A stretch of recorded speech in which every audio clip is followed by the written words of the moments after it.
welcome back to the hour, and I thought I would do a quick 5 pros and 5 cons of the Sunshine Town model that I've recently done, which was by Roka. So I think it's absolutely beautifully designed. I think it is very pleasant. I like white. I think it's it's kind of one of my preferred colours anyway. I think it's nicely laid out. It doesn't look overcrowded like you do on some builds, so I think that is rather beautiful. Secondly, the mirror effect is really well done. Like you can see the bookstore that's just reflected in the mirror, along with the owl sign you can just about see there. And if you look on this side, it looks like there's 2 or 3 street lights where it's reflecting well in the mirror. Which takes me on to the third point, which is it lights up really well. It's got 3 lights on it. One's on the side just here, and one is on the top, right through the top here.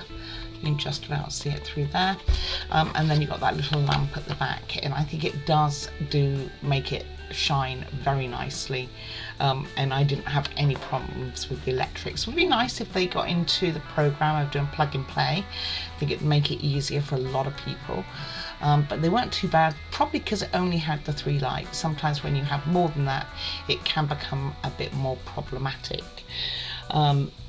So that's the third point.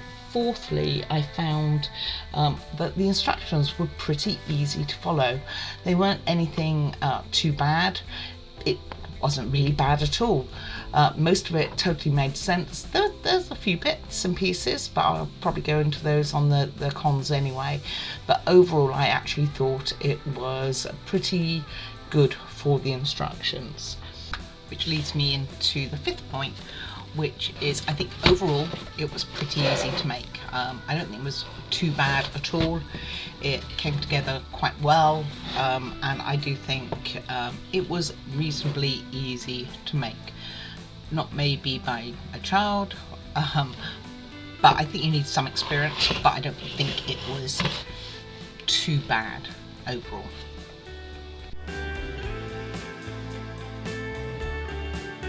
So then, taking us on to the 5 cons of it, there's an awful lot of painting. So if you don't like painting models, this probably isn't the one for you.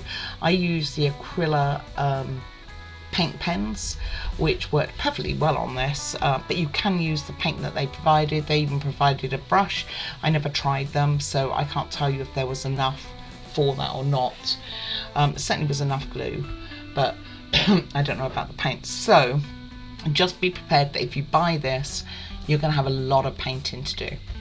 I mean, it's almost every part needs painting. I mean, not every part, but a lot of it needs painting.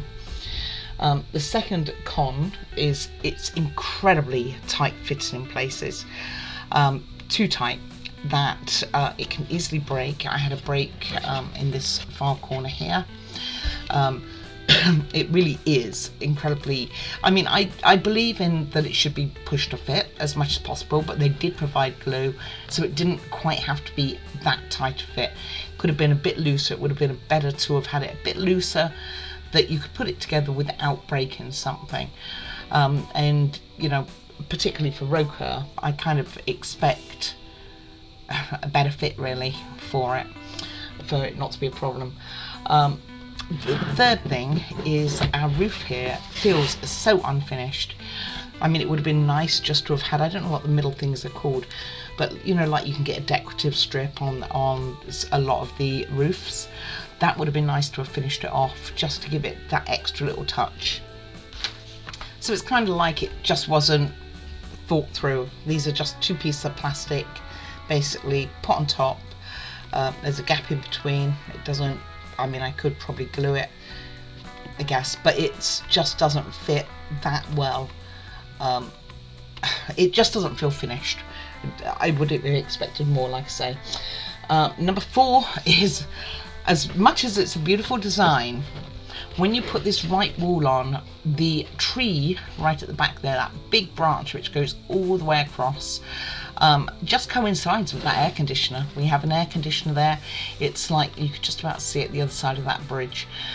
It's like the air conditioner was an afterthought of something to put in.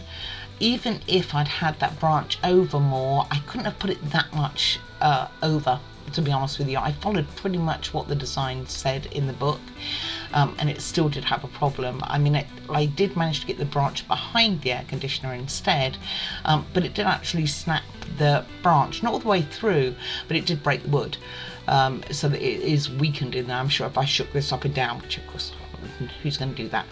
But it could have been a lot worse. So something to bear in mind is that fitting of that tree is a bit problematic.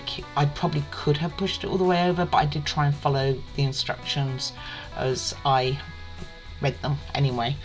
And the fifth things is that the instructions, although I said they're pretty easy to follow, they are, but they're not always clear. Like trying to work out what piece necessarily goes with what is a whole nother story. One of the other things, by the way, which I kind of want to put into this is things like the handrails, which are paper and to be held in by glue. Glue does make cardboard go soggy, so if you need glue for that sort of thing, it just would have been better to have had it as a wood piece rather than a paper element. I mean, it wasn't so bad with the balcony because it wasn't trying to get into any slots like the staircase was on this right side here, or left side, depending on how you're looking at it, I guess. But anyway, to my right now, that staircase was a bit of a nightmare. It was cardboard, it was easy to break, and yet there's a rail which goes over from here, which you would think it would have a sign on or something. One of the other things I would have thought as a kind of bonus thing is, you know, they got a clock at the back here. Wouldn't that have been great to have had that working, like a real extra bonus? And not only that, there's enough room back here that they probably could easily have put a little mechanism for it, because there's nothing from down here all the way to about down the bottom here, and down here is where your battery box and all that goes. In fact, you can see, oh, actually it's at the front anyway, so never mind, I lied. But nevertheless, there's just not much here. It's all where the mirror goes across, so you could easily put a little, it would have been a nice touch. I mean, my only comparison for this book nook that I have on channel is the Sailor Memory one, which was by Cute Fun, and that was tough to put in together in places as well.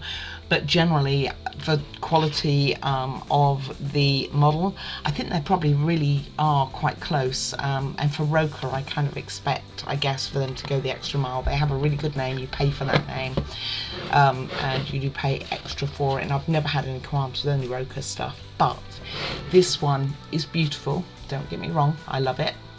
But it definitely does have some problems, which does make me feel a little bit disappointed with the company more than anything else. Anyway, hope you found that useful. Do take care of yourselves. I will review some of my other models on and off, just as a little extra, just in case you're thinking about buying them, just so that you can be aware if you may have some issues making them. Although, of course, there's always instruction videos around, right? All right, you take care, guys. Bye-bye now.